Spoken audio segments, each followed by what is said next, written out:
Hello everyone and welcome back to my channel.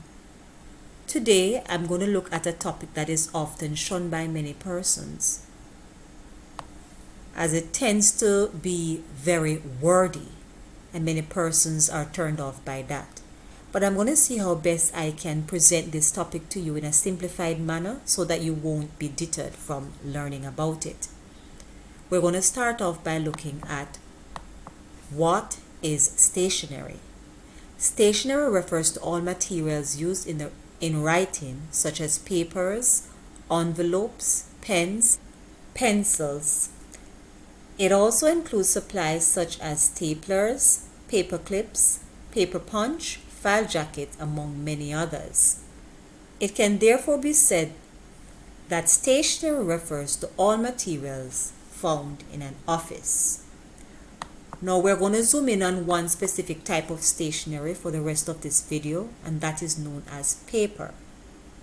Now paper is used for hard copy information or printed output. It is measured in reams. A ream of paper contains 500 sheets. So when you go to that bookshop or that supply store and you purchase that packet of paper, not the one with the 50s, because sometimes they sell it by the 50s or the 100s. That's when they pull it from the ream and package it so that it can be more affordable. But that original packet, that thick packet that is used, is known as a ream of paper. We're then going to look at the various types of paper. But I must say to you that this list is long. And so I will not seek to look at all the types of paper, but will zoom in on the ones that are most commonly used. We're going to start off that list by looking at bond paper. Now this paper is very thick. It has high quality with a gloss finish or watermark. It is used commonly for printing letterhead and is available in a variety of colors. Parchment paper. This is a heavy, expensive, high-quality paper with a special finish. It is grease-proof and water-resistant. It is used for work such as calligraphy or painting, which requires good presentation. Onion skin paper. This is a thin, lightweight, and semi-transparent paper used for producing duplicate copies. So I must say to you that the paper that is normally found in children's book, maybe their coloring book, etc., where they have to trace letters and trace shapes, etc., that paper is what we're talking about, the onion skin paper. Next, we're going to look at the flimsy paper.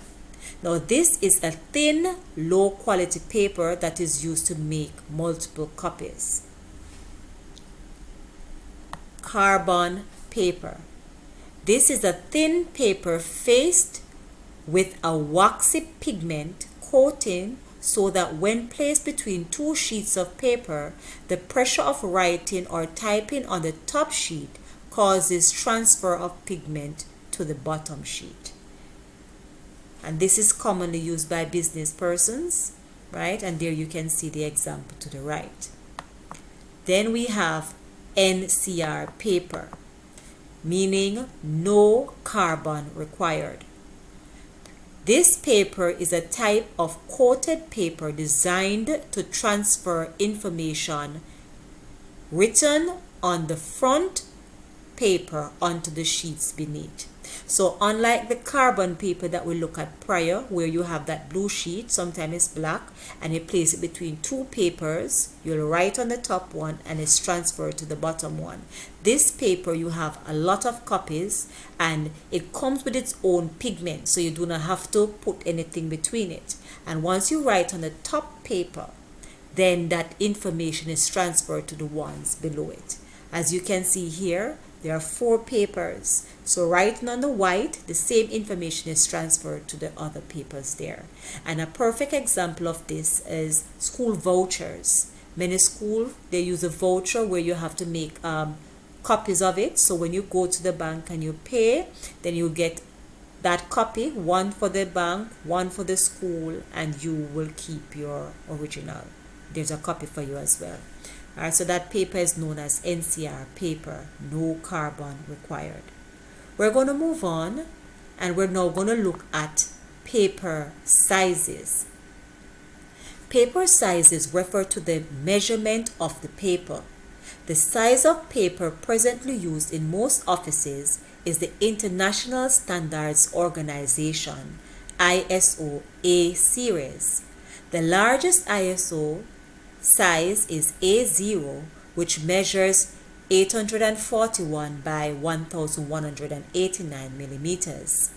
The first measurement being the width and the second the length of the paper. Each subsequent size is obtained by dividing the paper in half. Other sizes are letter, legal, executive, and custom. Paper orientation. This refers to the positioning of the paper. If the short side of the paper is at the top, it is said to be in the portrait orientation. Almost all the documents that we type and that we are presented are done in the portrait orientation. However, if the longer side is at the top, it is said to be in the landscape orientation. Documents presented in the landscape orientation includes spreadsheets, organizational charts, financial statements, and some types of display work. Now here we have a visual representation of what those two orientation looks like. The portrait orientation has a shorter side to the top, and the landscape orientation, the shorter side, the longer side rather, is at the top. And majority of what we do, once you open Microsoft Word and you start your typing, all that will always be in the portrait orientation. If you want it to be in the landscape, then you will have to make that change. Now, when a portrait paper of any A series is folded by bringing the shorter sides together, it produces a landscape paper of the next smaller size. For example, A0 portrait folded by bringing the shorter sides together produces A1 landscape paper, and so on all the way down to A10. And here I have a visual. So the A0 folded in half gives you the A1. That folds in half gives you A2. A2 folds in half gives you A3. A3 in half gives you A4, and so on all the way till we get to A10. Now we're going to look at the paper sizes, their measurements, and their uses. Two commonly used paper printout are letter size and legal size paper options. Letter size paper measures 8.5 by 11 inches and is used for correspondence, meaning letters, and business documents. The legal size paper measures 8.25 by 14 inches and is used for typing documents such as lease and hire purchase agreements. Now here we have a visual representation of the various uses of paper. In the first column, I have the name of the paper size. The measurement is in the middle column, and the use of those paper size to the right. I'm only going to focus on the paper size and their uses, but you can always come back to the video to look at the various measurements. So the first one is A0. This is used for posters and wall maps. Then we have A1, which is also used for posters and wall maps, but based on the measurement, you can see that it's of a different size. A2, likewise, it's used for posters. It's also used for folded maps, plans, timetables, travel schedules, wall calendars, and advertisements. Then we move to A3. This is used for legal documents, balance sheets, financial statements, advertisements, travel schedules, maps, and sketch pads. A4. Now this is the most popular type of paper, and based on the uses to the right you can see why. It's used for almost every document that you type. It's used for business letters, reports, circular letters, minutes, agenda, chairman's agenda, specification, long memorandum, manuscripts, tabular work, itineraries, legal documents, literary work, advertisements, and invoices. I must add here also that all of these uses that I just mentioned speaks about us using the A4 paper in the portrait orientation. Now, if we should turn this A4 paper in the landscape orientation, the uses of it would be to make a 3-page brochure, 4-page program, newsletters, invoices, short memoranda, debit note, credit notes, short notice, and short letters. A5 paper. This is used for postcards, index cards, petty cash vouchers, credit notes, debit notes, invitations, telephone message pads, and receipts. A6 paper is used for telephone message pads, receipts, agenda, and complimentary slips.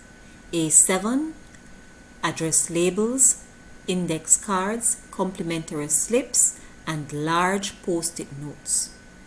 A8 paper for business cards, A9 for price tags and labels, and finally A10 paper is used for postage stamps. And that's all about papers.